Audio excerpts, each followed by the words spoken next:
কর্মব্যস্ত যান্ত্রিক শহরে মানুষগুলো দিক বেদিক হয়ে ছোটাছুটি যখন করে, আর তখন যদি কোনো কিছুর অভাব হয় তখন এভাবেই থেমে যায় সারি সারি গাড়ি, মোটর বাইক, অন্যান্য কিছু।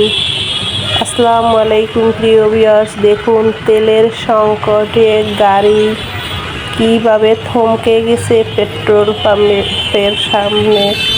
তো পেট্রোল পাম্পের সামনে এভাবে দাঁড়িয়ে আছে গাড়ি, মোটরসাইকেল, একটুকু তেলের আশায়। কখন যে পাবে কে জানে, দীর্ঘ সারি লাইন। এই লাইনে দাঁড়িয়ে থেকে তারপরে যদি একটু পাওয়া যায়। বহির্বিশ্বের যে দুর্যোগ শুরু হয়েছে তেল, সেই তেলের লাইন এভাবে পড়ে গেছে সারা বিশ্বে। কি আর করার, তার ভিতরেই চলতে হবে, ফিরতে হবে সবাইকে সাবধানে আর কি। আর যারা হঠাৎ করে শহরে এসে একদম অতি লোভ করে, তাদের তো জীবন শেষ হয়ে যায়। যেমন আমার একটা ছোট্ট কারখানা আছে, আমার ছেলে চাকরির পাশাপাশি কারখানাটা চালায় শ্রমিক দিয়ে। সেইখানে লোভের বশে এক লোক এসে ব্যবসার উদ্দেশ্যে 2-3 দিন ছিল। এমন একটা ঘটনা ঘটিয়েছে যে তার স্ত্রী নিজ হাতে নিজের জীবন শেষ করে দিয়ে আমার কারখানার 12টা বাজিয়ে দিয়ে গেছে। কি করতে আসলো, আয়সা কেন থাকলো যে একদিন, কেনই বা ব্যবসার উদ্দেশ্য করে আমাদের গাড়ে পড়লো।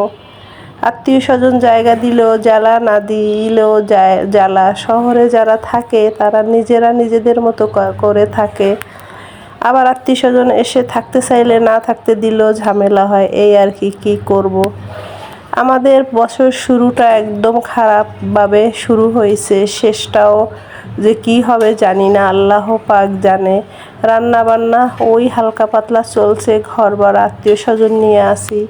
তার ভিতরে অ্যাক্সিডেন্ট কারখানার ভিতরেই করলো। কেন যে করলো, কিসের জন্য করলো, সেইটা আমাদের জানা নেই।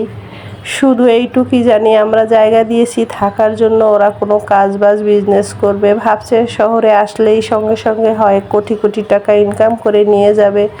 কারো গাড়ির উপরে বসে পার খাওয়া যায় না, তাই ব্যবসা বাণিজ্য শুরু করছে।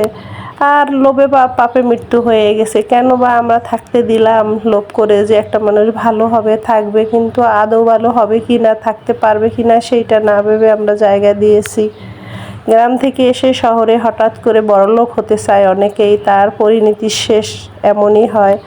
ধৈর্য সহ্য যে একটা ব্যাপার আছে সেটা তারা মানতে চায় না। মনে হয় যারা থাকে তারা অনেক কোটিপতি হয়ে গেছে, তারা তাদের মতো দেখে সেইভাবে হতে চায়, এই আর কি। অতি লোভে তাঁতি নষ্ট, এমনটা হয়েছে। রান্না বান্না টুকটাক চলছে, খাওয়া দাওয়া, কোথাও মন যেন একদম ভালো নেই, কোথাও যেতে পারছি না। বৈশাখ উপলক্ষে কোনো আয়োজন নেই আমাদের।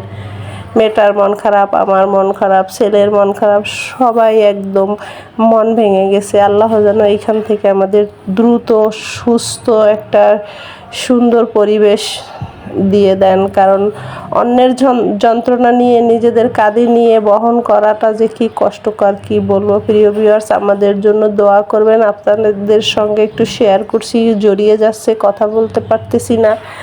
সবাই একদম অসুস্থ হয়ে গেছি, অতিরিক্ত টেনশন ভাবনায়। যেখানে সুস্থ থাকি আমরা সেইখানে অসুস্থ ভিড় করেছে, এখান থেকে বের হতেও তো সময় লাগবে আর কি।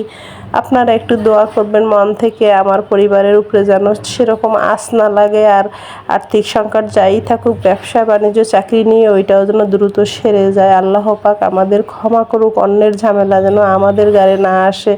কারণ আমরা একদম নির্দোষ, আমাদের সঙ্গে এরকম হতেই পারে না, মানতেও পারবো না এইটা।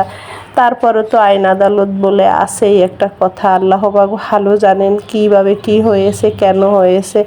এখানে আমাদের কোনো হাত নেই। তবুও যেহেতু আমার কারখানার ভিতরে কিছুটা আসতো, আমার গাড়ি পড়েই গেছে অর্থনৈতিক, এই আর কি। প্রিয় ভিউয়ার্স, আপনারা সাবধানে থাকবেন, ভালো থাকবেন। কোনো